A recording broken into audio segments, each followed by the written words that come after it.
বর্তমানে যে পূজা চলছে, এই পূজাকে কেন্দ্র করে অনেক রাজনীতিবিদ তারা বিভিন্ন হিন্দুদের পূজা মণ্ডপে যাচ্ছে, গিয়ে সেখানে এমন এমন কথা বলছে যে একজনে দেখলাম যে বলল যে এই পূজা মণ্ডপে আপনাদের এই উদযাপনে আসতে পেরে আমি আল্লাহর দরবারে শুকরিয়া আদায় করছি।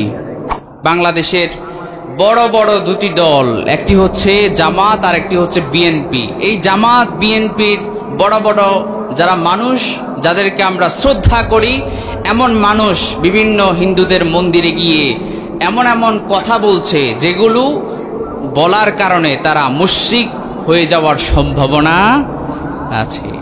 অনেক রাজনীতিবিদ পূজা মণ্ডপে গিয়ে বলে ধর্ম যার যার উৎসব সবার, ধর্ম যার যার উৎসব সবার। এটা হচ্ছে একটা শিরকি কথা। এই কথার মাধ্যমে আপনার ঈমান চলে যেতে পারে। শিরক যদি আপনি করে ফেলেন, মুশরিক যদি হয়ে যান, ইন্নাহু মাইয়ুশরিক বিল্লাহ ফাকাদ হারামাল্লাহু আলাইহিল জান্নাহ, জান্নাতকে আল্লাহ তাআলা আপনার জন্য হারাম করে দিবেন। শিরক এত বড় গুনাহ, ইন্নাল্লাহা লা ইয়াগফিরু আন ইউশরাকা বিহি ওয়া ইয়াগফিরু মা দুনা যালিকা লিমান ইয়াশা। আল্লাহ চাইলে আপনার জীবনের সব গুনাহ মাফ করবে, শিরকের গুনাহ আল্লাহ মাফ করবে না যদি আপনি খাঁটিভাবে খালেসভাবে তাওবা না করেন। এজন্য বাংলাদেশের আপনাদের এখানেও বিভিন্ন দলের লোক থাকতে পারে, সবার প্রতি শ্রদ্ধা সম্মানের সাথে আমি বলছি, যারা এই পূজা মণ্ডপে যাচ্ছেন, নিজেদের এলাকায় পূজা মণ্ডপে যাচ্ছেন, যে সেখানে অতি শ্রদ্ধা অতি ভক্তি করতে গিয়ে যারা সেখানে গিয়ে এই ধরনের কথাবার্তা বলে ফেলছেন, আমি উদাত্ত আহ্বান করব আপনারা সবাই তাওবা করে আবার কালিমা পড়ে মুসলমান হন। সম্মানিত ভাইয়েরা, শিরকের ব্যাপারে আমরা এই যে যারা কাজগুলো করছে এরা কিন্তু আমাদেরই ভাই। এজন্যই তো তাদের প্রতি উদাত্ত আহ্বান করে শ্রদ্ধার সাথে সম্মানের সাথে আমি বলছি, তারা আমাদের ভাই জাহান্নামে যাবে, এটা কি আমরা চাই? আপনার কোনো ভাই সে হোক অন্য দলের জাহান্নামে যাক, এটা আপনি চান? চাই না। আমাদেরকে সতর্ক থাকতে হবে। আপনার এমন কোনো কথা, একটা কথার মাধ্যমে আপনার ঈমান চলে যেতে পারে, একটা কথা। যার কাছে যদি ঈমান না থাকে, আপনার মধ্যে যদি ঈমান না থাকে, দুনিয়ার যত ন্যাক আমল করেন কোনো লাভ হবে না। এজন্য যারা বিভিন্ন জায়গায় পূজা মণ্ডপে গিয়ে তারা এই ধরনের কথা বলছে, আপনারা আপনাদের প্রতিবেশী বা এই ধরনের কেউ যদি যে এই ধরনের কথা বলে থাকে তাদেরকে আপনারাও সতর্ক করে দিবেন। কারণ শিরকের ব্যাপারে আল্লাহ তাআলা কঠোর অবস্থান। সবচেয়ে বড় গুনাহ হচ্ছে শিরক। আল্লাহ আমাদের সবাইকে হেফাজত করুন, সবাই বলি আমিন।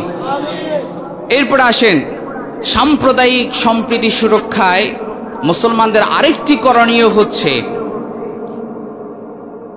ধর্মে কোনো জোর জবরদস্তি নেই।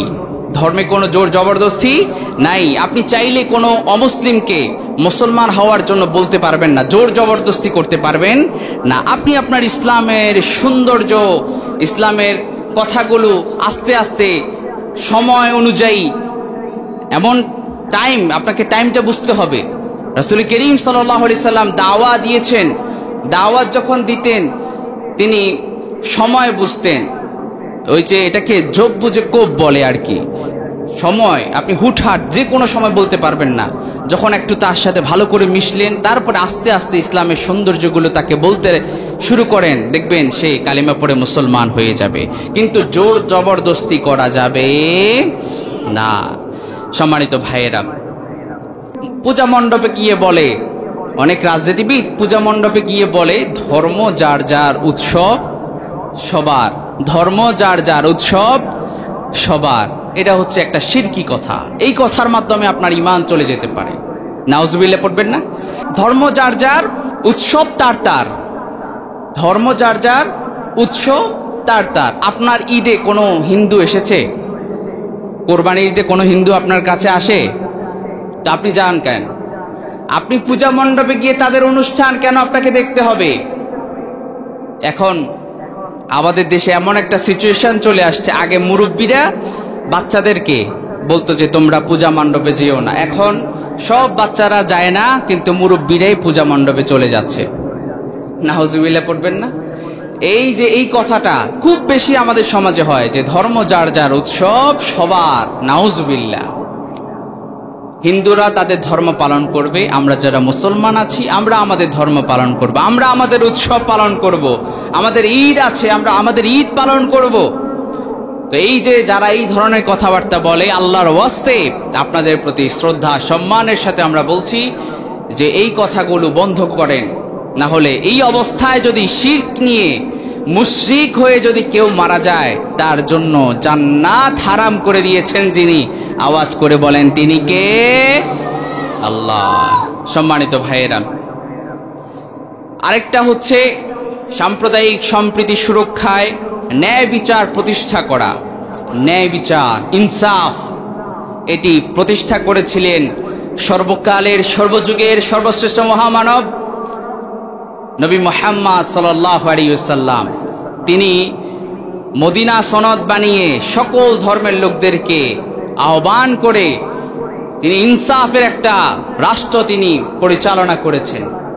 ইনসাফ কিভাবে কায়েম করতে হয়, ন্যায় বিচার কিভাবে কায়েম করতে হয়, সেটা আমাদেরকে সেটা জানিয়ে দিয়ে গেছেন নবী মুহাম্মদ সাল্লাল্লাহু আলাইহি ওয়াসাল্লাম। আমার নবী মদিনা সনদ যখন বানিয়েছেন, সেই মদিনা সনদে আমার নবী যখন এটা তৈরি করছিলেন, সেখানে হিন্দু, বৌদ্ধ, ইহুদি সবাই ছিল, সবাইকে দিয়ে এই সনদ তৈরি হয়েছে। আমার এলাকায় এই জনপদে মদিনায় কেউ অপরাধ করবে, সে হিন্দু হোক, সে মুসলমান হোক, সে ইহুদি হোক, যেই হোক না কেন, তার বিচার কোরআন দিয়ে হবে। সবাই মেনে নিয়েছে। এই যে কত চমৎকার করে আল্লাহর নবী আমাদেরকে শিক্ষা দিয়েছেন, এগুলো আল্লাহ তাআলা আমাদেরকে বুঝার তৌফিক দান করেন।